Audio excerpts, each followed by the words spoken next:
You know, the funny thing about the sleep when I'm dead mantra is, statistically speaking, depriving oneself of sleep on a constant basis is one of the surefire ways to achieve that outcome sooner. Huh? Yeah. Funny was probably the wrong word. More like convenient. Still no? Worse? Okay, well, let's talk about what it actually does to our hunger and satiety hormones, and we'll come back to this terminology debate. Yo, what is up? Welcome back to another week of How to Health. My name is Kevin. I run liftinbalance.com, where we take aim at all things health and longevity and do it in an odd, weird, interesting, and highly sarcastic way. Today, we are exploring some of deprived sleep's delirious effects on the biochemical symphony, which is energy regulation, and how this key survival signaling can be jaded due to intentional, unintentional, and straight up ignorant disregard for the innate biological pressure, which is sleep. You know, that feature that has been hardwired within us and pretty much every single other organism on this planet as mandatory for biological business. But us humans, being the survival machines that we are, find a way to make do with less of it? Yeah, that's the one. Well, I'm here to remind you that making do comes with a laundry list of caveats when we're talking about feeling good, refreshed, restored, rejuvenated on a consistent basis. So today, we will first reiterate this point as it pertains to the biochemical signaling which regulates our energy balance, exploring the three major hormones leptin, ghrelin, and adiponectin. Then we'll take a deep dive into some new research exploring what the hell happens to these hormones when we are sleep deprived, which may be eye-opening enough to get you to close them more often. And finally, break down what this potentially means for you out here in the wild. Because information is just so much more exciting when we have a way to synthesize it into action, right? So let's embark to premeditated dreamland and begin with what we currently know about sleep and energy balance. To date, across both human and animal models, there has been a rather strong association between deprived sleep and obesity, being displayed through a number of different direct and indirect mechanisms. One of the most notable being its effect on our hunger and satiety. For example, acute sleep deprivation has been shown to stimulate food purchases, increase daily food intake, and elicit a more robust brain reward response to food cues. And it typically doesn't have us moderate intelligent walking apes reaching for fruits, vegetables, and high-quality meats. Oh no. Instead, the increase in energy is typically the ultra-palatable, ultra-processed stuff, which in metabolic health terms is equivalent to bringing fiber to a fart fight. Think that made sense. Yeah, I know.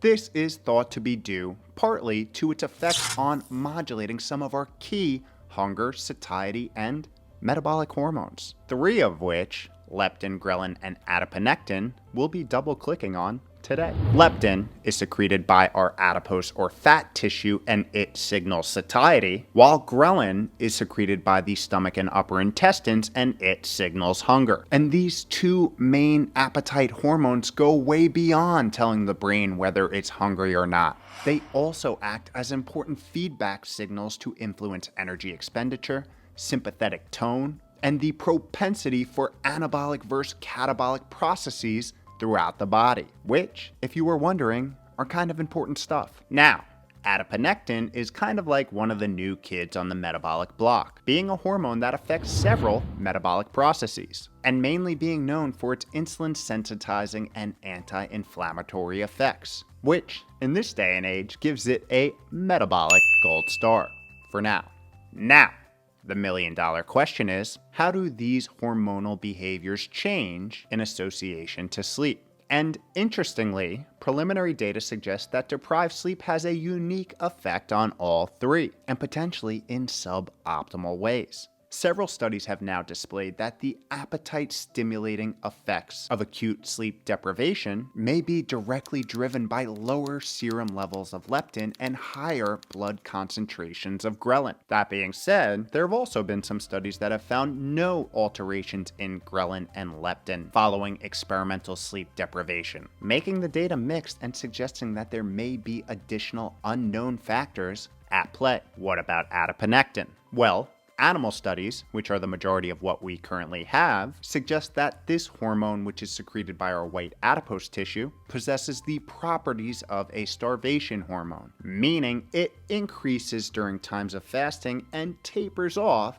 during times of feeding, indicating that there may be a potential food-stimulating effect. And get this, an overexpression of this hormone has been shown to enhance glucose uptake, lipid storage, and adipogenesis, aka increased energy storage as fat, making elevated blood levels of adiponectin a potential mechanism underlying increased food intake and buildup of fat deposits following acute sleep deprivation.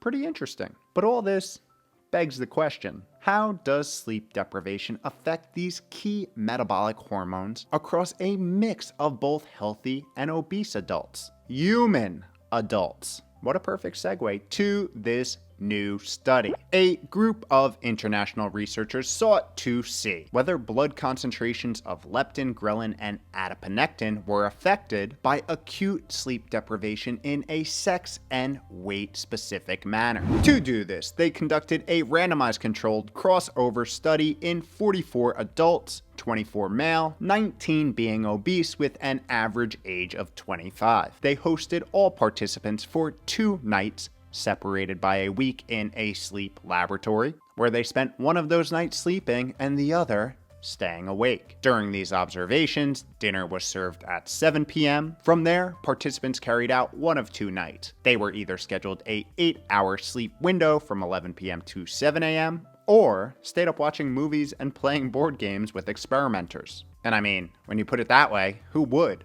want to go to sleep? And after each night, they measured fasting blood levels of leptin, ghrelin, and adiponectin at 7:30 a.m. the next morning. So, what'd they find? Let's take a gander at our 3 hormones. First, leptin. After a full night of sleep deprivation, serum concentration of leptin was about 7% lower than levels measured after a full night rest. And when broken down by sex, serum leptin was significantly lower in women when compared to men.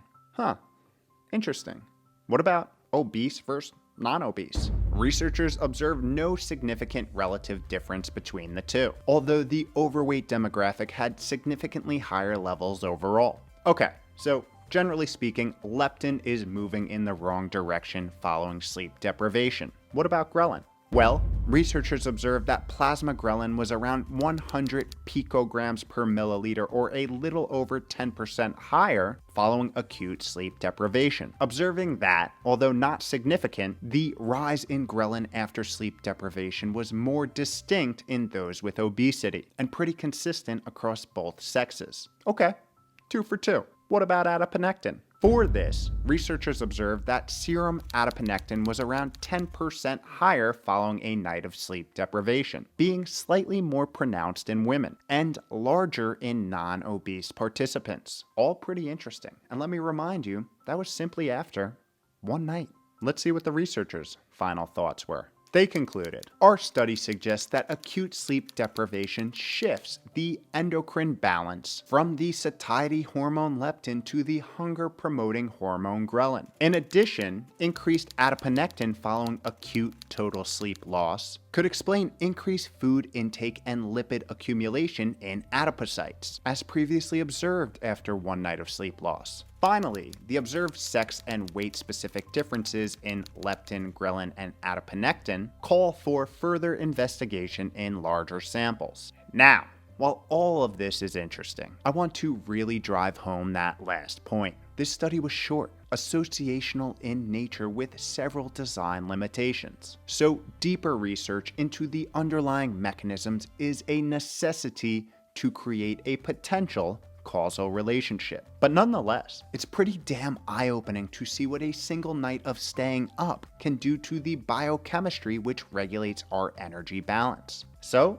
how do we synthesize this short study into something potentially useful in our everyday life? AKA, what does it all mean and what can we do? Well, first and foremost, it reinforces the point that when you treat sleep as a second class, why are you making me do this habit, you're probably not going to be creating an easy eating environment for yourself or helping the mission of attempting to eat clean, plain and simple. And who knows the effects of this over the long term? Although, I think we have a lot of hints. Imagine going months, years, and even decades trying to out-tough this deep, innate biological pressure. From what we know and the data we have, doesn't look like it typically turns out too well. There's a reason sleep deprivation has been linked to a rising number of health issues, including metabolic syndrome, insulin resistance, cognitive decline, impaired physical performance, cancer progression, fat accumulation, and as we saw here today, elevated propensity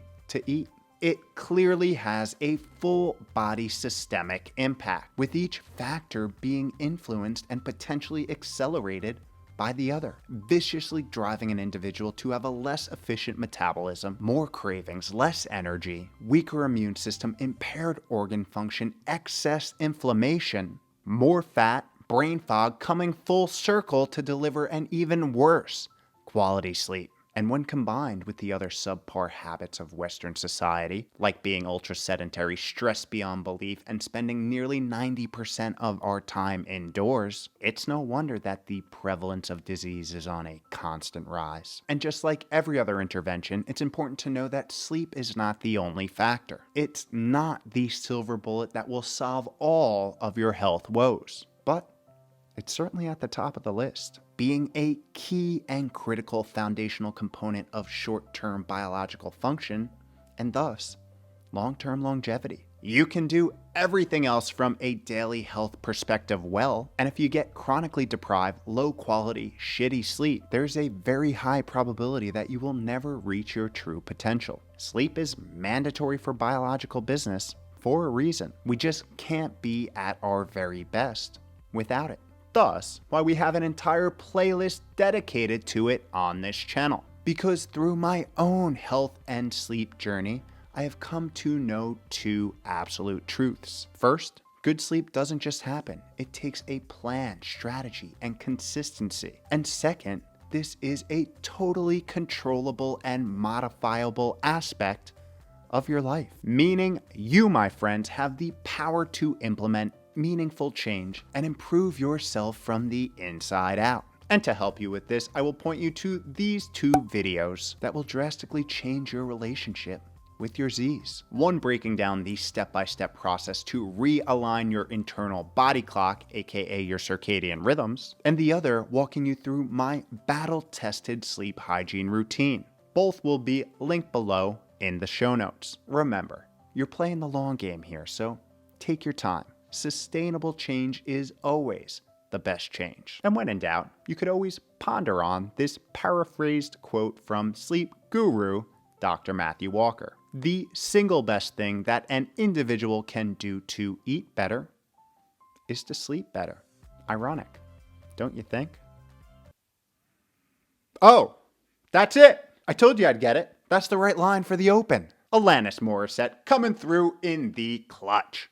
But how do I now go back and fix it?